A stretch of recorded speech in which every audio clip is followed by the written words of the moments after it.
What are your current efforts or plans to address crime here in Burien? The number one thing for me for addressing crime is making sure we give our public safety officers the resources they need to respond to crime faster. We have lower response rates than I think the community would like to see.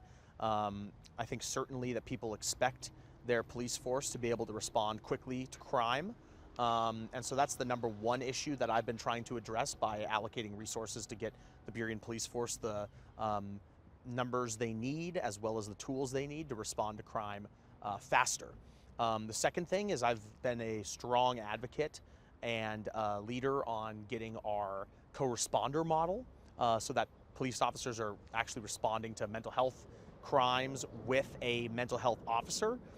That's really important for this community and all communities to ensure that we don't just have a police officer responding to some crimes, but we have a mental health expert responding to some crimes that don't necessarily need a armed response.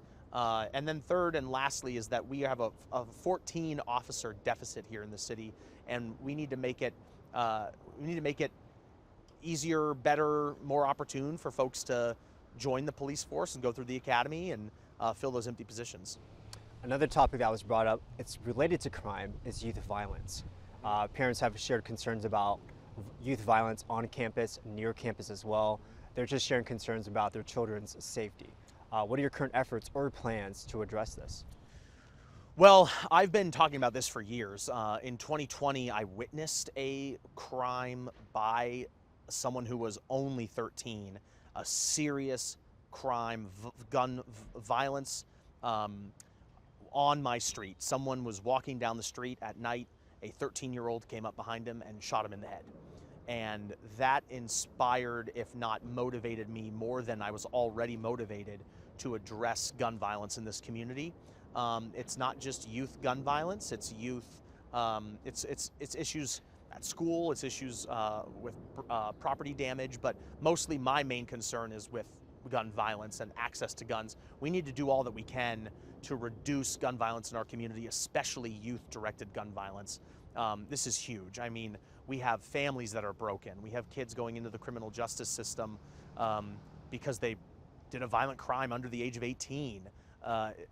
We need to do all that we can to keep guns out of kids' hands and out of access for kids, because I mean, this is so social media is a problem. We've got issues going on where kids are joining gangs, and we've been tackling gang violence for a number of years, but I will continue to be someone who works to tackle and reduce gun violence at all levels, but especially youth violence.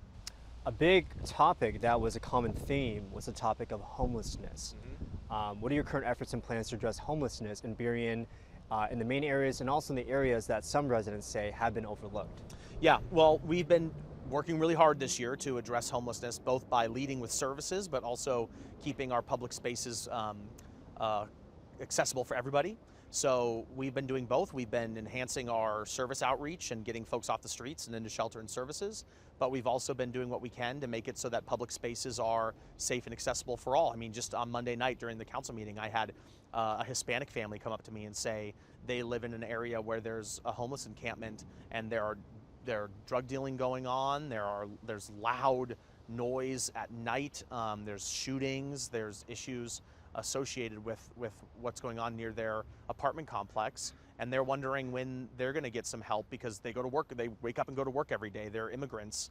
And one of the other things we did was that we passed an unlawful camping ban that makes it so that you aren't allowed to have a permanent tent structure up throughout the entirety of the day. You can have it up at night to sleep at night, and if you haven't been offered shelter and services. But we're trying to make it so that public space is accessible for everybody. Another question that came up was the topic of the local economy, whether it's impacting small businesses struggling with challenges such as high inflation, supply chain issues, staffing shortages. On the worker side, people have talked about struggles of being laid off, trying to find work as well. What are your current efforts right now or plans to address both the worker side and small business?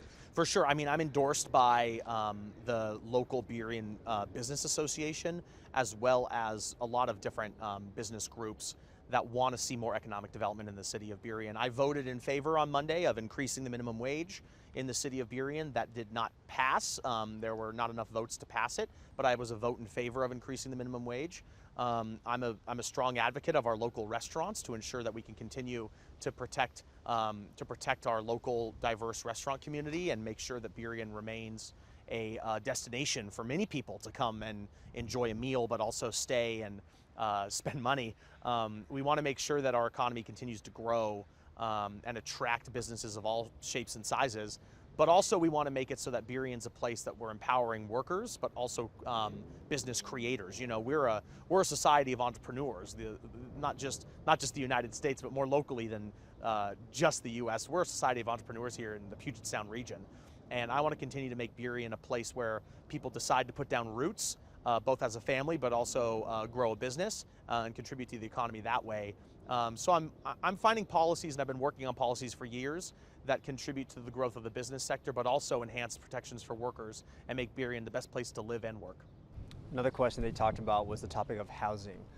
People are talking about challenges with high inflation, interest rates as well, struggling to pay off their mortgage or meet their mortgage on a monthly basis, or rent as well. What are your current efforts or plans to address this side? I've been a huge advocate for all things we can do on the supply side to reduce rents for folks. I mean, this is the affordability question. How do we reduce rents for working people in this community? And I've been a strong advocate of approving affordable housing programs across the board. I've voted in favor of every affordable housing program, but more than that, I've been a champion on leading to reducing permitting times so that we can get multifamily units up faster and increase the housing supply here in Burien so that we can reduce those rents. Right now, average rent in this area is about $1,600. That's in Burien too. That's a lot. And we need to continue to find ways to build more, reduce those rents, be creative in how we're incentivizing the construction of market rate, but also affordable housing, and utilize our land use and permitting and zoning to expand density, transit-oriented development. We've been doing that. I will continue to be a voice to do that. That's what our region needs. We need to build thousands of units, not just in Burien, but King County and the state, in order to keep up with our growth, and get people into newer units, get people into more affordable units. And the last question, why should voters vote for you? Why should voters vote for me? Over the last 4 years, I've been leading on all these issues. I've been tackling the problems of rising rents, of needing to grow our business community, of needing to ensure that our environment is protected, and in addressing homelessness and crime. I mean, we need to do all these things. We can't turn a blind eye. I'm locally grown. I'm from here. My family still lives here. I'm third generation. I know this community, and I've been fighting for what's best for Burien's interests for the last 4 years, and I will continue to do so. I'm a consensus builder. I think that the city of Burien and folks in the community are ready for a city council that gets back to doing the work of the people and builds consensus instead of having issues. We need to bring people together and find solutions to these tough problems. And I'm someone that's been doing that over the last 4 years, and I'll continue to do it in the next 4 years too.